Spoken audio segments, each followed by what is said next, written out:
দেশে উদ্বেগজনক হারে সারা দেশেই বাড়ছে হামের প্রকোপ। হাম ও হামের উপসর্গে আরও 2 শিশুর মৃত্যু হয়েছে। গত 1 মাসে প্রাণ হারিয়েছে 198 শিশু। চিকিৎসকরা বলছেন, সংক্রমণ ও মৃত্যুর পেছনে পুষ্টির অভাব বড় কারণ। শিশুদের নিয়মিত বুকে দুধ না খাওয়ানো ও নিয়মিত টিকাদানে অনীহার কারণে শিশুরা বেশি ঝুঁকিতে পড়ছে। নিম্নবিত্ত পরিবারে 6 মাসের কম বয়সী শিশুদের মধ্যে এই সংক্রমণ বেশি দেখা যাচ্ছে। বিস্তারিত জানাচ্ছেন নাহিদ প্রিন্স। গত 15ই মার্চ থেকে শুরু হওয়া মৃত্যুর মিছিল যেন থামছেই না। হাম আক্রান্ত হয়ে মাত্র 1 মাসেই ঝরে গেছে 198টি প্রাণ, যার বড় অংশই রাজধানীর। হাসপাতালগুলোতে রোগীর চাপ সামলাতে হিমশিম খাচ্ছে চিকিৎসকরা। বিশেষজ্ঞরা বলছেন, আক্রান্ত শিশুদের গড় বয়স 6 মাসের নিচে।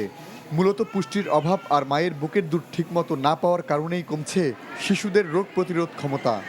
ব্রেস্ট ফিডিং চাইল্ড না হয়, যদি ফর্মুলা ফিড চাইল্ড হয়, এই বাচ্চাগুলো কিন্তু আক্রান্ত হওয়ার সম্ভাবনা অনেক বেশি। কারণ তাদের ম্যাটারনাল প্রোটেকশন ব্রেস্ট ফিডিং বাচ্চা যেভাবে পায়, একটা ফর্মুলা ফিড বাচ্চা বা অন্য কোনো খাবার খায়, সেই বাচ্চা কিন্তু সেই প্রোটেকশনটা নাই। যেহেতু চারিদিকে ইনফেকশন ছড়িয়ে গেছে, কাছে ওই বাচ্চাগুলো আক্রান্ত হওয়ার সম্ভাবনা বেশি থাকে। তথ্য বলছে, আক্রান্তদের বেশিরভাগই নিম্নবিত্ত পরিবারের।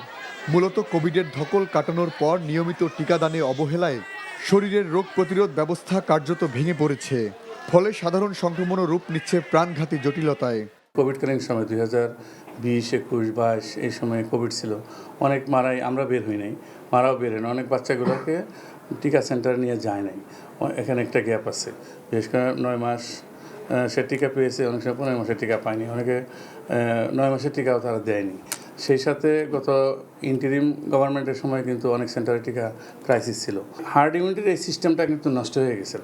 মৃত্যুহার নিয়ন্ত্রণে টিকাদান কর্মসূচি জোরদারের সঙ্গে যথাযথ পুষ্টি নিশ্চিত করার তাগিদ বিশেষজ্ঞদের। Nahid Prince, NTV news, Dhaka.